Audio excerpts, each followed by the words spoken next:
गहरी रात का सन्नाटा। बाहर चांदनी बिखरी थी, लेकिन अंदर एक बड़े आलीशान घर के भीतर चीख पुकार मची थी। सोनार के क्रोध से पूरा घर कांप रहा था।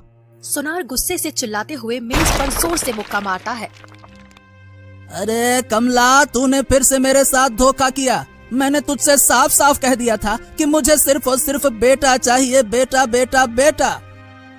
कमला, जो बिस्तर पर कमजोर पड़ी थी, अपनी गोद में नवजात जुड़वा बच्चियों को देख रही थी।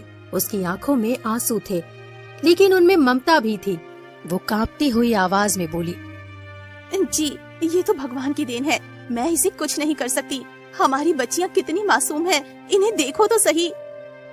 सोनार की आंखों में सिर्फ नफरत थी। उसने गुस्से में पास रखी कीमती सोने की मूर्ति उठाई और उसे जमीन पर पटक दिया। धड़ाम आवाज पूरे घर में गूंज उठी। अरे क्या भगवान की देन, धिक्कार है ऐसी देन पर। अरे मुझे अपने खानदान को आगे बढ़ाने वाला बेटा चाहिए, ये दो लड़कियां फड़कियां नहीं। हाँ। कमला सहम गई। वो जानती थी कि उसका पति लालची है, क्रूर है, लेकिन वो अपनी ही संतानों से इतनी नफरत करेगा, ये उसने सोचा भी नहीं था। कमला के हाथ कांप रहे थे। अरे तू जानती है कमला, मेरे पास एक रास्ता है, एक ऐसा रास्ता जिससे मुझे इस बोझ से मुक्ति मिल सकती है। हाँ। कमला का दिल जोर से धड़क उठा। उसे अपने पति की नीयत पर शक हुआ। उसकी सांसें तेज हो गई। वो कांपती आवाज में बोली, तुम क्या कर रहे हो? मेरी बच्चियों को कुछ मत करना, मैं तुम्हारे पैर पड़ती हूँ। सोनार के चेहरे पर एक ठंडी मुस्कान आई, लेकिन उसके शब्दों में जहरीली साजिश थी। कमला, इनका होना ही मेरे लिए बोझ है, इन्हें खत्म कर देना ही सही होगा। कमला की आंखें फटी की फटी रह गई। उसे एहसास हो गया कि उसके मासूम बच्चों पर खतरा मंडरा रहा है। उसकी ममता जाग उठी। उसे हर हाल में अपनी बेटियों को बचाना था, चाहे इसके लिए उसे अपनी जान ही क्यों ना देनी पड़े। नहीं नहीं, ये मासूम है, इनका क्या कसूर है? तुम इन पर रहम करो, मैं तुम्हारे पैर पड़ती हूँ, इन्हें छोड़ दो।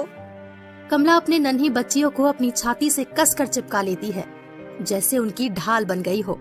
लेकिन सोनार की आंखों में दया नाम की कोई चीज नहीं थी। उसका चेहरा कठोर हो गया।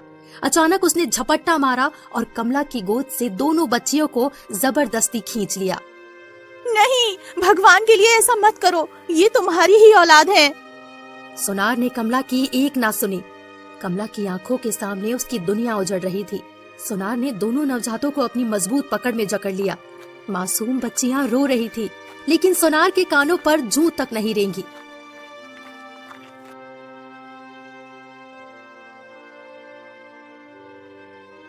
रात घनी हो चुकी थी। सोनार, जिसकी आंखों में नफरत और क्रूरता थी, वो एक झाबिये में उन दोनों बच्चियों को रखे तेज कदमों से शहर के बाहर की ओर बढ़ रहा था। उस झाबिये में नन्ही मासूम बच्चियां तड़प रही थी, फिर भी सोनार को रहम नहीं आया। उसने उन दोनों लड़कियों को कचरे के ढेर पर रख दिया।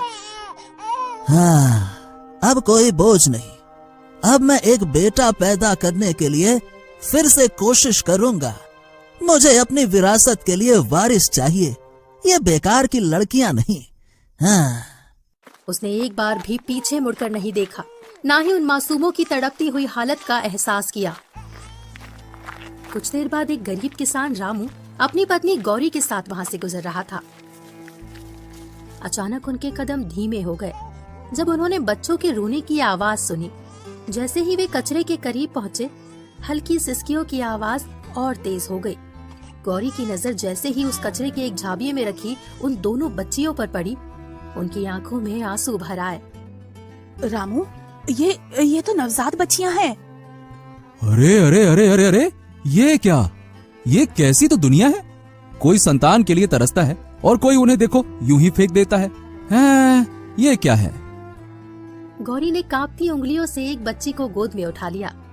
रामू देखो, कितनी प्यारी है ये, हमें इन्हें अपने साथ ले जाना चाहिए। हाँ, लेकिन गौरी, हम खुद मुश्किल से 2 वक्त की रोटी जुटा पाते हैं, हम इन दोनों को आखिरकार पालेंगे कैसे? भगवान ने हमें मौका दिया है रामू, मैं इसे अपनी बेटी बनाकर पालूंगी। अगर हम इन्हें छोड़ देंगे तो ये मर जाएंगी। रामू। गौरी, लेकिन ये तो 2 लड़कियां हैं, हम 2 लड़कियों को पाल नहीं सकते।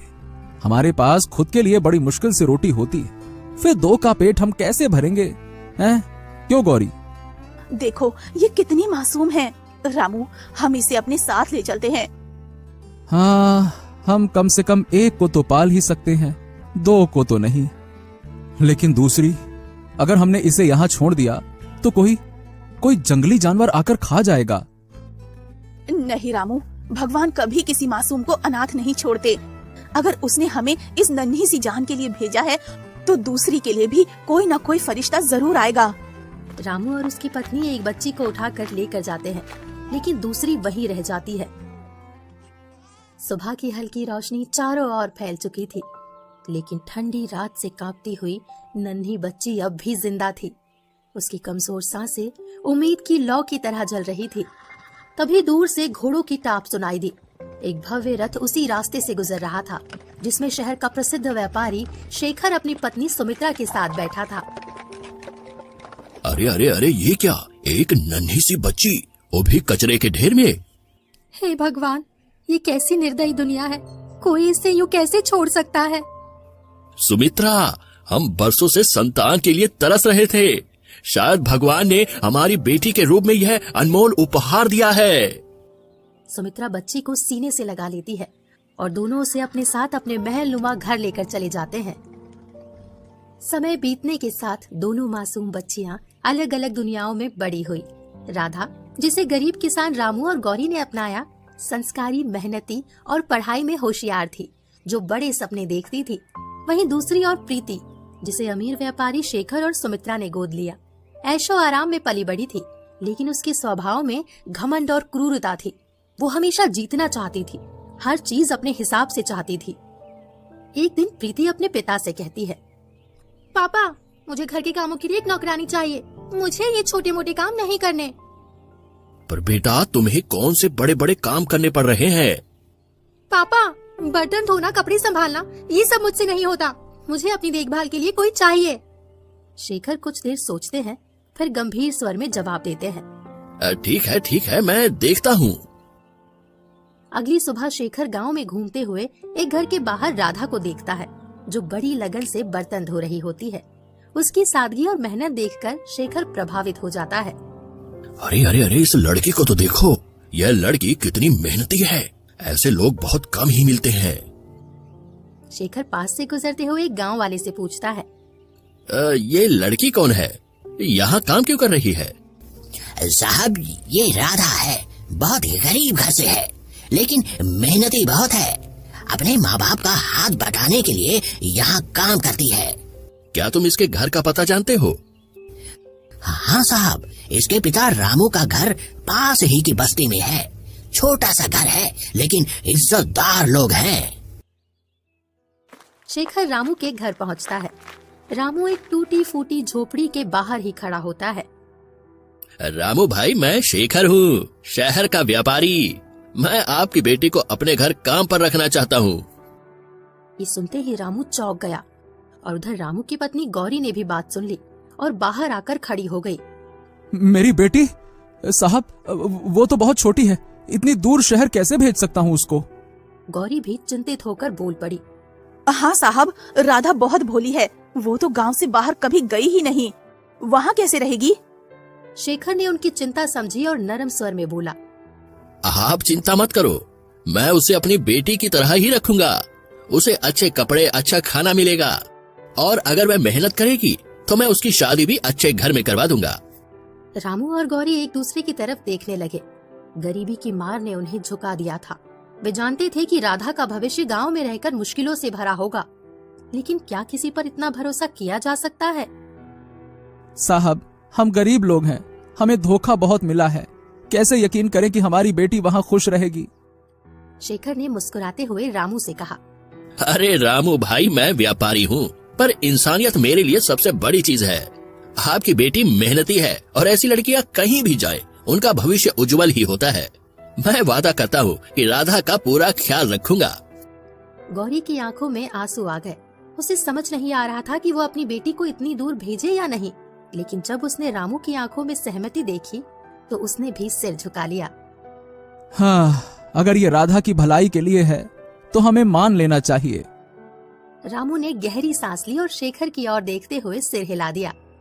हाँ ठीक है साहब, लेकिन बस एक वादा करें, हमारी बेटी को कभी पराया मत समझिएगा। राधा मेरी भी बेटी है, आप बेफिक्र रहिए। तभी राधा भी वहाँ आ जाती है और सारी बातें सुन लेती है। राधा बेटी तैयार हो जाओ, तुम्हारा नया घर तुम्हारा इंतजार कर रहा है, वहाँ तुम्हें अच्छा जीवन मिलेगा। राधा की आंखें भर आती है। माँ, बाबा, मैं आप दोनों को बहुत याद करूंगी। बेटी, खुद को संभालना, अच्छे से रहना। हमेशा हमेशा ईमानदारी से काम करना बेटी, है ना बेटा, ईमानदारी से। अब राधा अपने माँ पिता को गले लगाकर रोती है और व्यापारी शेखर के साथ चली जाती है। राधा अब व्यापारी के घर आ जाती है और ईमानदारी से काम करती है। शेखर की पत्नी सुमित्रा, जो पहले संकोच में थी, अब राधा को बेटी की तरह मानने लगी थी। राधा, तुमने पूरे घर की रौनक बढ़ा दी है, तुम्हारी मेहनत और लगन काबिले तारीफ है। ये सब आपका आशीर्वाद है माँ जी। मुझे जो काम दिया जाता है मैं उसे पूरी ईमानदारी से करना चाहती हूँ। इसी बीच प्रीति वहाँ पहुँचती है और अपनी माँ को राधा की तारीफ करते हुए सुनती है। उसके चेहरे का रंग बदल जाता है और उसका खून खौल उठता है। बेटा देखो, राधा से कुछ सीखो, घर का काम करना कोई छोटी बात नहीं होती। कल को तुम्हारी शादी हो जाएगी, तब क्या करोगी? अपने पिता की बात सुनकर प्रीति को जैसे बिजली का झटका लगता है। उसकी आंखें क्रोध से और लाल हो जाती है। मुझे आज तक मम्मी पापा से ऐसी बातें कभी नहीं सुननी पड़ी। ये लड़की कौन होती है मुझसे अच्छी बनने वाली? ये मेरे घर में आई और अब मेरे ही माता पिता मुझे इससे सीखने को कह रहे हैं। नहीं, इसे यहाँ ज्यादा दिन नहीं टिकने दूंगी। प्रीति धीरे धीरे राधा के खिलाफ साजिश रचने लगती है और एक रात प्रीति चालाकी से राधा को छत पर बुलाती है। राधा, तुमने कभी इतनी ऊंचाई से शहर को देखा है? नहीं दीदी, कभी ध्यान से नहीं देखा। आओ ना, जरा करीब आओ। देखो, वहाँ दूर तक रोशनी कितनी सुंदर लग रही है, जैसे कोई सुनहरी दुनिया हो। सच में दीदी, ये तो जादू जैसा लग रहा है। हवा और तेज हो जाती है। प्रीति की आंखों में एक अजीब चमक थी, जैसे कोई खतरनाक योजना दिमाग में पक रही हो। कभी सोचा है, अगर कोई यहाँ से नीचे गिर जाए तो क्या होगा? अरे दीदी, कैसी बातें कर रही हो? नीचे गिरना मतलब सीधा मौत। अच्छा, सीधा मौत। राधा जब तक कुछ समझ पाती, इससे पहले प्रीति अचानक उसे धक्का दे देती है। कुछ ही सेकंड के भीतर वो नीचे गिर जाती है और उसकी चीखें पूरे घर में गूंज उठती है। शेखर और सुमित्रा दौड़ते हुए वहां आते हैं। अब कोई मेरी जगह नहीं ले पाएगा। कुछ ही देर बाद अपनी बेटी से मिलने के लिए रामू और उसकी पत्नी गौरी भी वहां पहुंचते हैं, लेकिन बेटी को जमीन पर पड़ा हुआ देखकर दोनों रोने लगते हैं। हे भगवान, मेरी बेटी, मेरी राधा, उठ जा बेटा, देख तेरी माँ आई है। रामू कांपते हाथों से राधा की नब्ज टटोलता है। कोई हलचल नहीं। उसकी आंखें लाल हो जाती है, चेहरा पत्थर जैसा सख्त हो जाता है। फिर अचानक वो जोर से चिल्ला उठता है, हे भगवान, हे भगवान, ये तूने क्या कर दिया? बड़ी मुश्किल से तो एक हमें बेटी मिली थी। ये बात सुनकर शेखर चौंक जाता है। उसकी आंखों में एक अजीब सी बेचैनी दौड़ जाती है। वो धीरे धीरे रामू के पास आता है। तुमने क्या कहा रामू भाई? बड़ी मुश्किल से मिली थी मतलब? रामू की आंखों से आंसू बह रहे थे, लेकिन उसकी आवाज में गहरा दर्द था।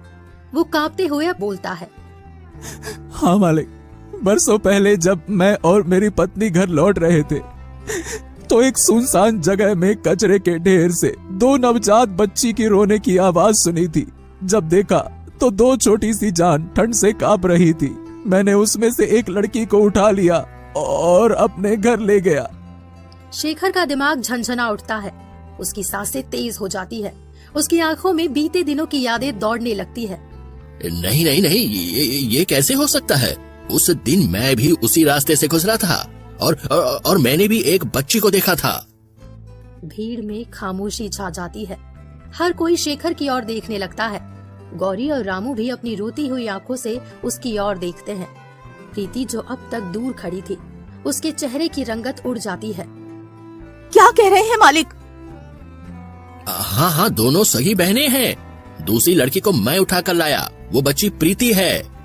पूरा माहौल सन्नाटे में डूब जाता है। प्रीति के हाथ कांपने लगते हैं। वो कांपते कदमों से आगे बढ़ती है और राधा के शव के पास बैठ जाती है। उसकी आंखें अब तक की गई अपनी गलती को महसूस कर रही थी। मैंने अपनी ही बहन को मार दिया। हे भगवान, मैंने ये क्या कर दिया? शेखर की आंखों में गुस्सा और दर्द दोनों झलक रहे थे।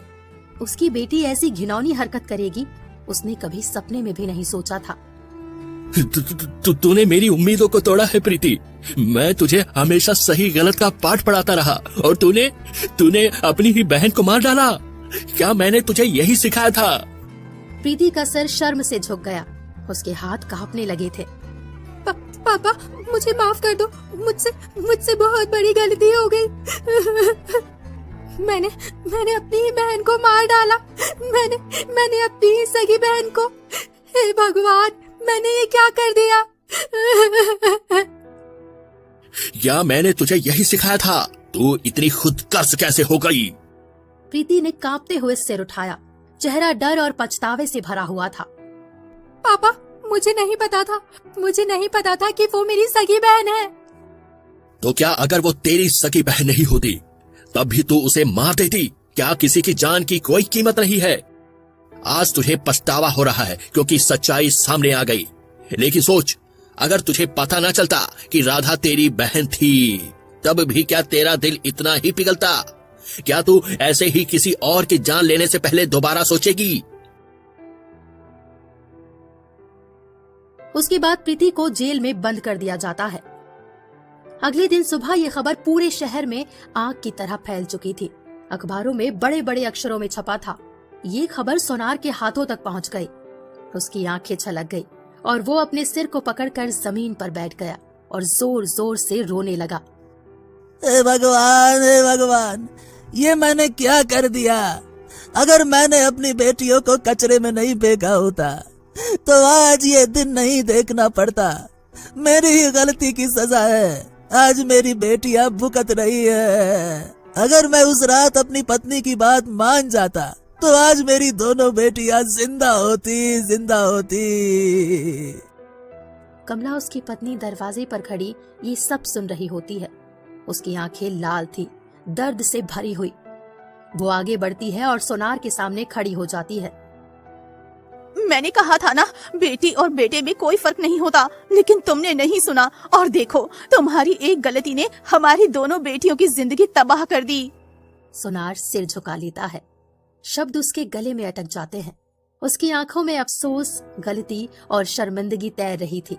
वो चाहता था कि समय वापस लौट आए, लेकिन अब कुछ नहीं बदला जा सकता था। कमला फूट फूट कर रोने लगती है। सोनार भी खुद को रोक नहीं पाता। वहीं दूर जेल के अंधेरे कमरे में प्रीति अपनी किस्मत को कोस रही थी।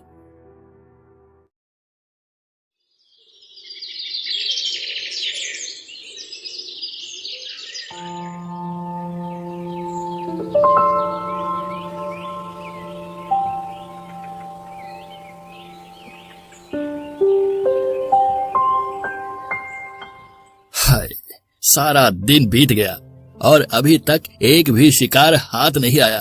पता नहीं कब तक ऐसे ही घुट घुट कर जिंदगी जीनी पड़ेगी। हाय रे मेरी फूटी किस्मत। ये सारी बातें सोचकर शिकारी अपने घर की ओर चला जाता है। कुछ देर बाद शिकारी घर पहुंचता है। तभी उसकी पत्नी उससे कहती है, अजी, आज आप फिर खाली हाथ लौट आए। आज भी आपके हाथों में एक भी शिकार नहीं लगा। अजी, हमारे पास तो धन भी नहीं है कि जैसे तैसे करके अपना पेट पाल ले। सुबह को खा ले तो शाम की उम्मीद नहीं, और शाम को खा ले तो सुबह की उम्मीद नहीं। आखिर ऐसे कब तक हमें यूं ही जीवन व्यतीत करना पड़ेगा? अरे अरे भाग्यवान, मैं अपनी तरफ से पूरी कोशिश करता हूँ, परंतु एक भी शिकार हाथ ही नहीं आते। भाग्यवान, अब तुम ही बताओ मैं क्या करूँ? अजी, अगर ऐसी बात है तो आप ये शिकारी का काम छोड़कर कोई और काम क्यों नहीं देख लेते, जिससे हमारा ठीक से गुजारा हो सके? हाँ हाँ भाग्यवान, तुम बिल्कुल सही कह रही हो, परंतु इसके सिवा मुझे और कोई काम भी तो नहीं आता। तुम चिंता मत करो, मैं कल एक न एक शिकार जरूर करके आऊंगा।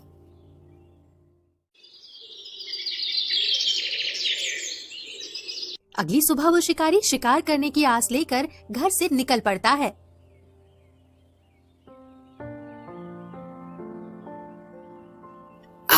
चलते चलते काफी दूर आ गया और अभी तक एक भी शिकार हाथ नहीं आया।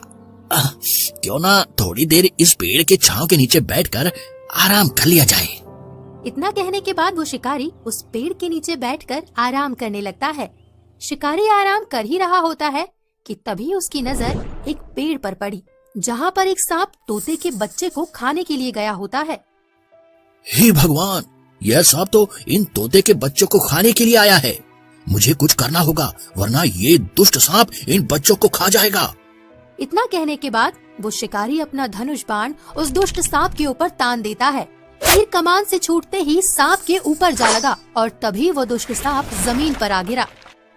तुम्हारा बहुत बहुत शुक्रिया शिकारी, आज तुम्हारी वजह से हमारी जान बच गई, वरना आज ये दुष्ट सांप ने तो हमारे प्राण ही हर लिया था। अरे छोटू तोते, इसमें शुक्रिया कहने की कोई बात नहीं। वो तो मैं इसी रास्ते से गुजर रहा था और काफी थक जाने के कारण मैं इस पेड़ के नीचे विश्राम करने के लिए बैठा था। तभी मेरी नजर उस दुष्ट सर्प के ऊपर पड़ गई, जो तुम लोगों को मारने के उद्देश्य से आया था। भला मैं आंखों के सामने तुम छोटे छोटे बच्चों को मरते हुए कैसे देख सकता था। ये सब बात हो ही रही थी कि तभी वहाँ पर बच्चे की माँ आ जाती है और वो शिकारी को अपने बच्चे के पास खड़ा देख बहुत ही चिंतित हो उठती है। दुष्ट शिकारी, मेरे बच्चे के सामने से दूर हो जाओ, मैं तुम्हें अपने बच्चों का शिकार नहीं करने दूंगी, चले जाओ यहाँ से। रुको माँ, रुको, आप इस शिकारी आदमी को गलत समझ रही हो। अगर आज ये शिकारी सही समय पर हमें उस दुष्ट सर्प से ना बचाते, तो अब तक हम लोग उस दुष्ट सर्प का भोजन बन चुके होते। माँ, ये शिकारी आदमी बहुत ही अच्छे और नेक दिल के हैं। अपने बच्चे के मुख से उस शिकारी आदमी की प्रशंसा सुनकर तोता बहुत खुश होती है।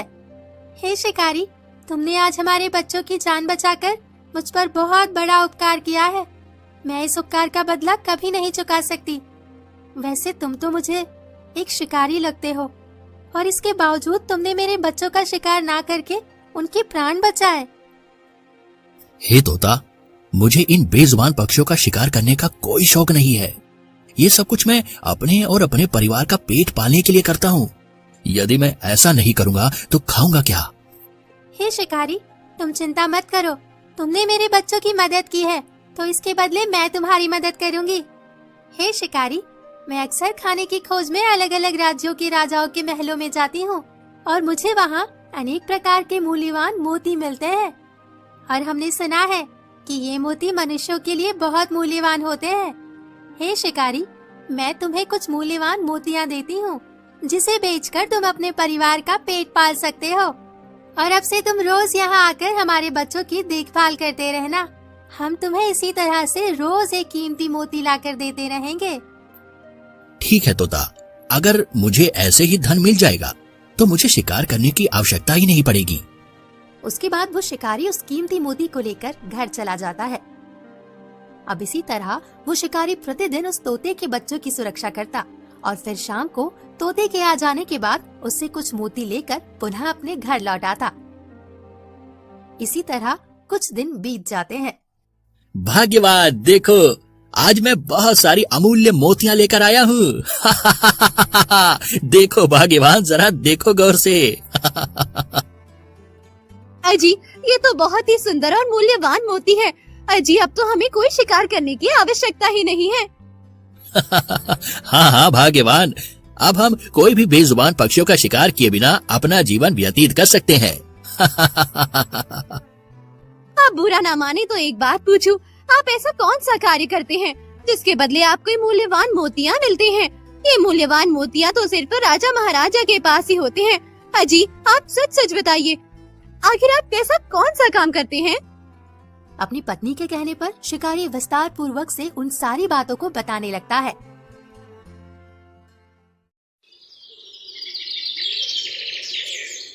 इधर उसी राज्य के राजा उदय प्रताप सिंह अपने राज्य दरबार में बहुत ही क्रोधित अवस्था में एक विशेष मुद्दे पर चर्चा कर रहे होते हैं। मंत्री जी, राजमहल में आए दिन हो रही अमूल्य मोतियों की चोरी के विषय में कुछ पता चला या नहीं, या फिर तुम भी हाथ पर हाथ रखे बैठे हो? महाराज का आदेश सराखों पर। महाराज का दिया गया आदेश भला मैं कैसे टाल सकता हूँ? महाराज, राजमहल में आए दिन हो रही मोतियों की चोरी के विषय में मैंने बहुत ही छानबीन किया। तब जाकर मुझे पता चला कि उन अमूल्य मोतियों की चोरी के पीछे कोई मनुष्य नहीं है, बल्कि एक तोते का हाथ है, जो अपने भोजन के लिए आए दिन हमारे राज दरबार में उपस्थित मोतियों को खा जाती है। मंत्री जी, अगर ऐसी ही बात है तो पूरे नगर में घोषणा करवा दीजिए कि जो भी व्यक्ति उस दुष्ट तोते को पकड़कर राज दरबार में पेश करेगा, उसे हम 10,000 स्वर्ण मुद्राएं भेंट में देंगे। उसके बाद राज्य दरबार के सिपाहियों के द्वारा पूरे नगर में घोषणा करा दी गई और धीरे धीरे ये बात पूरे राज्य में आग की तरह फैल गई। सब लोग उस तोते की तलाश में लग गए। बहन, तुम्हें पता है कि राजा साहब ने एक तोते को पकड़कर लाने का आदेश दिया है। अगर जो भी व्यक्ति उस तोते को पकड़कर लाएगा, महाराज उसे 10,000 स्वर्ण मुद्राएं प्रदान करेंगे। परंतु तोते को पकड़ना कोई आम बात नहीं है, क्योंकि अभी तक कोई भी व्यक्ति उस तोते को पकड़कर राजा साहब के पास पेश नहीं कर सका है।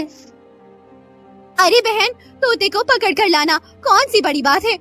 मेरे पति ने तो एक बार तोते के बच्चों की मदद की है, जिस वजह से उन्हें वो तोते से काफी लगाव है। और तो और वो आए दिन उन तोतों से मिलने के लिए भी जाते हैं। इतना कहने के बाद वो अपने घर की ओर चले गए।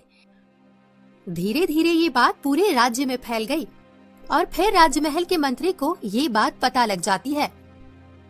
महाराज की जय हो, जय हो, महाराज की जय हो। क्या हुआ मंत्री जी, कुछ पता चला उस तोते के विषय में? जी महाराज, मुझे इस विषय में एक रहस्यमयी और अनोखी बात पता चली है कि हमारे नगर के पास के ही गांव में एक शिकारी रहता है, जिसका उस तोते के साथ काफी लगाव है और कहा जाता है कि वो आए दिन उस तोते से मिलने के लिए भी जाता है। मंत्री जी, अगर ऐसी बात है तो मैं आपको आदेश देता हूँ कि जल्द से जल्द उस शिकारी को महल में पेश किया जाए। उसके बाद राजा के आदेशानुसार सिपाहियों ने उस शिकारी को राजा के दरबार में पेश किया। देखो मनुष्य, तुम उस तोते को लाकर मुझे दे दो, उसके बदले मैं तुम्हें 10,000 स्वर्ण मुद्राएं दूंगा, जिससे तुम्हारी आने वाली पीढ़ी तक का आराम से गुजारा हो जाएगा। महाराज, मुझे माफ करना, क्योंकि मैं आपको वह तोते को लाकर नहीं दे सकता, भले ही आप मेरे प्राण ही क्यों न हर ले। मैं उन बेजुबान के साथ विश्वासघात नहीं कर सकता, क्योंकि उन्होंने मेरी बहुत मदद की है और उनके साथ ऐसा करने के बारे में सोचना भी मेरे लिए पाप के समान होगा। देखो मनुष्य, अगर तुमने मेरे आदेश का उल्लंघन किया और मेरे कहे अनुसार उस तोते को इस राज्य दरबार में पेश नहीं किया, तो उसका परिणाम बहुत बुरा होगा, जिसको सीधे तुम्हारे परिवार वालों को भुगतना पड़ेगा। राजा की ये बात सुनकर शिकारी बहुत घबरा गया। उसने निर्णय लिया कि अब अपने परिवार को बचाने के लिए उस तोते को राजा के हवाले करना ही पड़ेगा। इतना सब सोचने के बाद वो घर लौट गया। अजी, आज आप यूं इतना उदास क्यों बैठे हैं? आज आपको क्या हो गया है जो इस तरह मुंह लटका कर बैठे हैं? भाग्यवान, तुमने ये क्या कर दिया? तुम्हें बिल्कुल भी समझ नहीं है। तुम्हें उस तोते के विषय के बारे में नगर की स्त्रियों से चर्चा नहीं करनी चाहिए थी। अब ये बात राजा उदय प्रताप सिंह तक पहुंच चुकी है। अब तुम ही बताओ भाग्यवान, मैं क्या करूं? जिस तोते की वजह से आज हमारे घर में किसी भी चीज की कमी नहीं है, मैं उनके साथ विश्वासघात कैसे कर सकता हूं? भाग्यवान, आज तुम्हारी वजह से हमारे परिवार को मौत के मुंह में डाल दिया। अब राजा की आज्ञा है तो मुझे उस तोते को राजा के सामने पेश करना ही होगा। अजी, मुझे नहीं पता था कि मेरे द्वारा कही गई इन बातों से इतनी बड़ी समस्या उत्पन्न हो जाएगी। अब कुछ भी हो, हमें अपनी जान बचाने के लिए उस तोते को राजा के सामने पेश करना ही होगा। इतना सब होने के बाद वो शिकारी उस जंगल में तोते से मिलने के लिए जाता है। कुछ देर बाद वो उन तोते के पास पहुंचकर उनसे सारी बातें बताता है। मुझे माफ कर दो तोता। मैं बहुत बेबस और लाचार हूँ। मुझे अपने परिवार को उस दुष्ट राजा से बचाने के लिए ये कदम उठाना ही पड़ेगा। तुम चिंता मत करो, तुमने मेरे बच्चों की जान बचाई थी, इसके बदले मेरा भी फर्ज बनता है कि मैं अब तुम्हारी मदद करूं। मैं तुम्हारे साथ चलने के लिए तैयार हूं। उससे पहले तुम मुझे ये वचन दो कि मेरे जाने के बाद तुम मेरे बच्चों का सदैव ध्यान रखोगे। वादा करो। ठीक है, मैं तुमसे ये वादा करता हूँ कि तुम्हारे जाने के बाद मैं तुम्हारे बच्चों का सदैव ख्याल रखूंगा। आओ आओ शिकारी, तो आखिरकार तुमने इस तोते को मेरे सामने पेश कर ही दिया। जी महाराज, आपके कहे अनुसार मैं इस तोते को आपके पास लेकर आया हूँ, परंतु महाराज आपसे मेरा हाथ जोड़कर निवेदन है कि अब मेरे परिवार पर कोई परेशानी ना आए। इतना सब कहने के बाद शिकारी वापस लौट जाता है।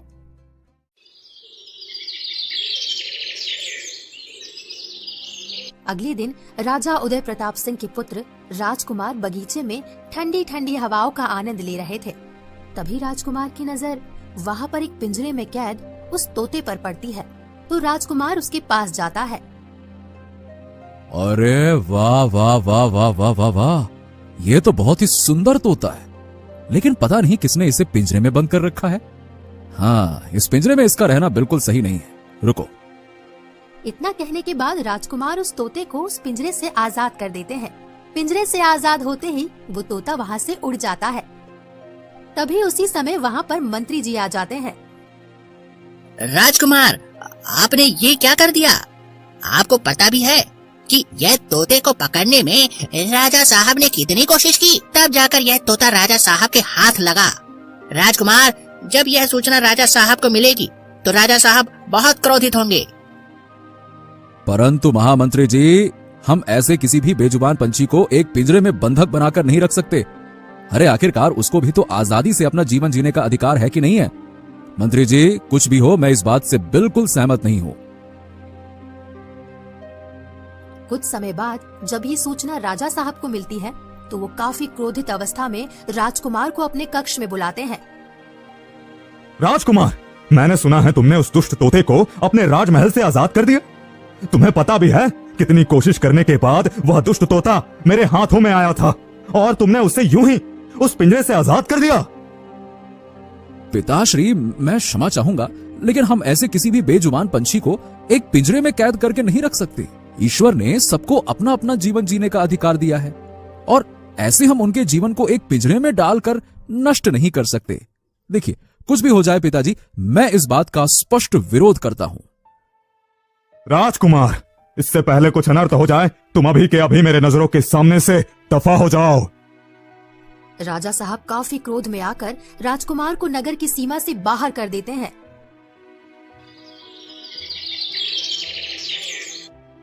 राजकुमार चलते चलते उसी जंगल में पहुंच जाता है जहां पर वो तोता रहता था। तभी उस तोते की नजर राजकुमार पर पड़ती है और फिर वो तोता राजकुमार के पास जाता है। हाँ, ये तो वही तोता है जिसे मैंने अपने स्याही बगीचे में उस पिंजरे से आजाद किया था। हाँ। क्या हुआ राजकुमार, तुम बहुत उदास लग रहे हो, बताओ मुझे क्या बात है? अरे अरे अरे अरे, तुम तो एक इंसानी रूप में बोल भी सकते हो, ये कैसे हो सकता है? हाँ राजकुमार, मैं आम आदमी की तरह ही बोल सकती हूँ। अब तुम मुझे बताओ कि तुम इतना उदास अवस्था में यहाँ इस जंगल में क्या कर रहे हो, बताओ मुझे। हाँ, क्या बताऊं तोते, उस दिन मैंने तुम्हें उस पिंजरे से आजाद किया था। ये बात मेरे पिताजी को पता चली, जिस वजह से उन्होंने क्रोधित अवस्था में आकर मुझे उस नगर की सीमा से ही बाहर निकाल दिया। हाँ, अब मुझे कुछ समझ नहीं आ रहा कि मैं करूं तो क्या करूं और कहां जाऊं। राजकुमार, तुम चिंता मत करो, तुमने मेरी जान बचाई थी, इसलिए मैं तुम्हारी मदद करने आई हूँ। हर दुख सुख में मैं तुम्हारे साथ रहूंगी। इतना सब कहने के बाद राजकुमार और वो तोता आगे की ओर जाने लगते हैं। कुछ दूर जाने पर उन्हें रास्ते में एक स्त्री दिखाई पड़ती है जो काफी जोर जोर से रो रही होती है।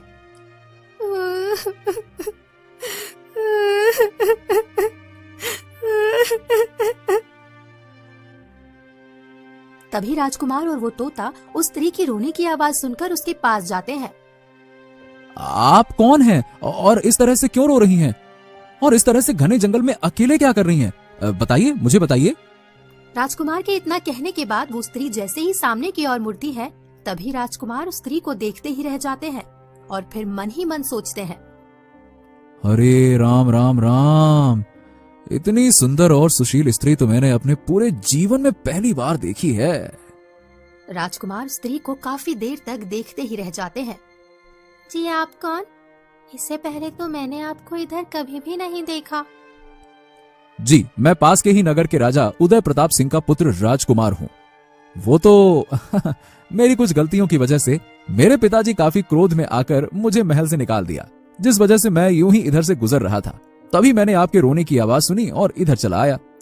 वैसे ये बताइए, आप रो क्यों रही थी? जरा बताइए तो सही, शायद मैं आपकी कोई मदद कर सकूं।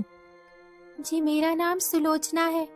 बचपन में ही मेरे माता पिता मुझे छोड़कर चले गए और उनके सिवा मेरा इस दुनिया में कोई नहीं था, जिस वजह से मैं आज तक यूं ही इधर उधर भटकती रही। वो तो बस मुझे मेरे माता पिता की याद आ गई थी, इसीलिए रो पड़ी।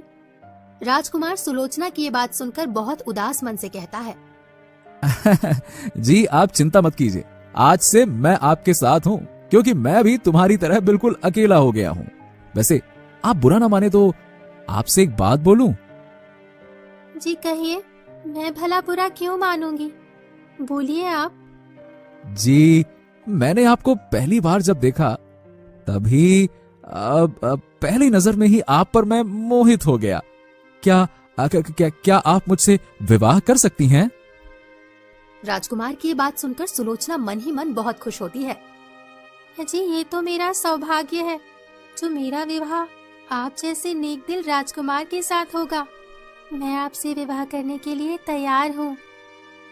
उसके बाद राजकुमार और सुलोचना दोनों एक दूसरे की सहमति से विवाह कर लेते हैं और उसी जंगल में एक झोपड़ी बनाकर रहने लगते हैं। इसी तरह कुछ दिन बीत जाते हैं और एक दिन राजा उदय प्रताप अपने राज्य मंत्री के साथ अपने पुत्र राजकुमार को ढूंढने के लिए जंगल में निकलते हैं। मंत्री जी, कहाँ कहाँ मैंने अपने पुत्र राजकुमार को नहीं ढूंढा, परंतु वो कहीं नजर ही नहीं आया। हे भगवान, मेरी ही गलती थी जो मैं क्रोधित अवस्था में आकर अपने पुत्र राजकुमार को अपने ही महल से निकाल दिया। हे भगवान, मुझसे बहुत बड़ी गलती हो गई।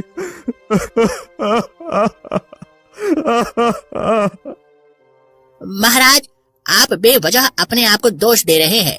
महाराज आप चिंता मत कीजिए, राजकुमार जरूर मिल जाएंगे। राजा उदय प्रताप और राज्य मंत्री यही सब बातें कर रहे थे कि तभी ये सारी बातें पेड़ पर बैठा वो तोता गौर से सुन रहा होता है।